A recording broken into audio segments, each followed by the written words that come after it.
In the 1980s, when AIDS was devastating gay communities, members of the artist collective Gran plastered images of bloody handprints around New York City. On walls and mailboxes, and on t-shirts, flyers, and posters. It was a campaign calling attention to the grossly inadequate response to the unfolding crisis by local and national government. And it worked. In concert with other direct actions by members of the AIDS Coalition to Unleash Power, or ACT UP, these efforts increased public awareness and effectively called authorities to account. Less than a year later, the FDA had expanded clinical trials for seriously ill patients and sped up access to new, potentially life-saving drugs. The members of Gran and ACT UP are part of a long and continuing tradition of art and activism. Hi, I'm Sarah Urist Green, and this is Crash Course Art History.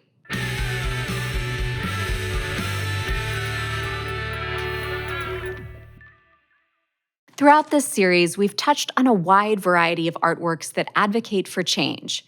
But today, we're devoting a whole episode to it. This type of artwork often compels us to pay attention to what we might not otherwise notice, revealing struggles that are overlooked or even invisible. For example, UK-based artist Liz Crow's performance piece Bedding Out drew attention to the ways her country's policy choices were harming disabled people like herself. As a result of cuts to social welfare services, disabled people faced financial struggle, mental health issues, and higher rates of hate crimes, all made worse by false narratives that they didn't actually need benefits and were unwilling, rather than unable, to work. To bring these struggles to light, Crow live-streamed herself spending 48 hours in bed, allowing visitors, both online and off, to discuss the work and politics it represented. Her goal was to illustrate how hard disabled and chronically ill people often have to work to participate in public life, and the unseen toll it takes on their bodies, things that are frequently ignored when governments cut funding for social services. And it made an impact. The live stream of her April 2013 performance was viewed in over 50 countries by thousands of people. But performance art is far from the only type of activist art. Consider this piece by Indigenous American artist Jaune Smith, called Trade, Gifts for Trading Lands with White People. Above a painting of a canoe, she hangs American sports memorabilia, dolls, and other trinkets featuring stereotypes of Native Americans. The canvas, too, was created from newspaper clippings, advertisements, food labels, and other material featuring offensive Native American caricatures. The work was a response to the 500th anniversary of Christopher Columbus's arrival in North America. Smith said that if the piece could speak, it would say, "Why won't you consider trading the land we handed over to you for these silly trinkets that so honor us? Sound like a bad deal? Well, that's the deal you gave us."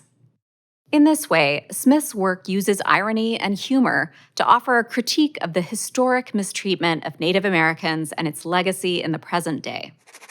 The artist Ta-Nehisi also puts found objects to use in her work Plastic Ocean. Inspired and horrified by the news of the Pacific Ocean's sprawling, floating garbage patches, she collected over 20,000 pieces of plastic waste to create this immersive experience, which opened in her home country of Singapore in 2016. Visitors entered a space with plastic trash hanging above them, as if they were beneath a giant ocean garbage patch. It created a sense of being surrounded and overwhelmed by waste, unable to look away. Another artist who makes bold statements with his work is the Chinese artist Weiwei. Let's check out his piece Sunflower Seeds. This work consists of 100 million handcrafted porcelain sunflower seeds. And you can see it here scattered across the floor of Tate Modern in London. Now these are life-size, so small, 1.5 centimeters small. Now imagine sculpting and painting 100 million of these tiny seeds to fill the floor of a gallery. His choice of material was intentional. Porcelain was one of China's earliest major exports, and historically, artisans have worked in strenuous conditions to produce it. Today, China is the largest exporter in the world, not just of porcelain, but of electrical equipment, toys, textiles, and all kinds of stuff we use in our daily lives. Human rights organizations and Ai Weiwei himself have criticized China's factories for forced labor and overcrowded conditions. Which brings us back to sunflower seeds. Ai Weiwei didn't order these from a large-scale factory, but instead commissioned thousands of individual artisans to craft them caringly by hand in Qingdezhen, where the first porcelain centers in China developed centuries ago. The way each seed blends in with the rest calls to mind not only the many individuals who made this artwork, but also the many, many others who labor anonymously to create products labeled Made in China. What's more, during China's Cultural Revolution, propaganda often depicted leader Mao Zedong as the sun, and the citizens of the People's Republic of China as sunflowers turned toward him. Ai's millions of seeds not only question labor practices, but also evoke the complex history and dynamics of the Chinese people as individuals and a collective. But here's the thing. Highlighting injustice is risky business. Not everyone wants to hear the critiques artists have to share. In 2011, Ai Weiwei was detained by Chinese authorities for 81 days without any formal charges. And it wasn't the first or last time Ai encountered legal pushback. Earlier that same year, the government shut down an exhibition of his work and demolished his Shanghai studio.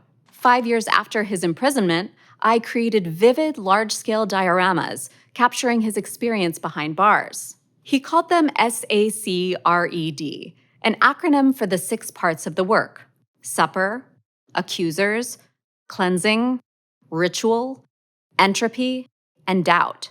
Together, they revealed the realities and indignities of his incarceration. The doors that appear to lead inside the rooms are false. Visitors can only observe the scenes through peepholes in the wall, turning them into helpless onlookers of humiliations rarely seen by the public. We can see in Sacred, and throughout Ai's work, how art can shine a light on injustices previously hidden in the shadows. In this case, even after numerous attempts to silence their creator. There's also a long tradition of activists engaging with pre-existing artworks as part of their protests. Like in October 2022, Vincent van Gogh started trending on social media, but not for the usual reasons. Environmental activists from the group Just Stop Oil had dumped soup onto Van Gogh's Sunflowers painting, and the videos went viral. Soup cans in hand, they spoke passionately, urging viewers to feel the same outrage over the destruction of the planet that we do over the destruction of art.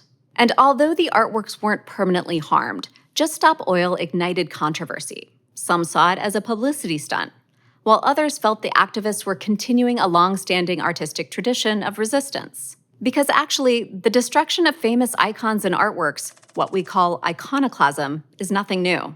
We know the ancient Romans did it, and in the Byzantine Empire during the 8th and 9th centuries, thousands of Christian artworks were destroyed because of their believed immorality. Later, the French Revolution saw buildings, paintings, and manuscript burned in an effort to symbolically topple the French aristocracy. Of course, Byzantine iconoclasts and French rebels didn't have smartphones to document this, though I'm sure if they had, they would have taken advantage of the opportunity. Sometimes people create art to make a point, but sometimes they destroy it, and that can have just as much of an impact, or more. The destruction of art sends incredibly strong messages about the images and ideas people want and don't want in their societies. The fact that iconoclasm is still happening today and is still capturing our attention goes to show how central art is to how we see ourselves and how we construct the world we want to live in. Art helps us see the world differently, both in its creation and occasionally in its destruction.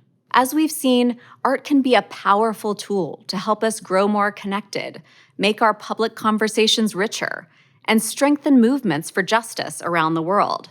At sometimes great risk to themselves, artists challenge the status quo and help us see the world as it really is and as it could be. In our next episode, we'll discuss the ways we can protect and preserve artwork so that future generations can learn these lessons too. I'll see you then. Thanks for watching this episode of Crash Course Art History, which was filmed at the Indianapolis Museum of Art in Newfields and was made with the help of all of these engaging people. If you want to help keep Crash Course free for everyone forever, you can join our community on Patreon.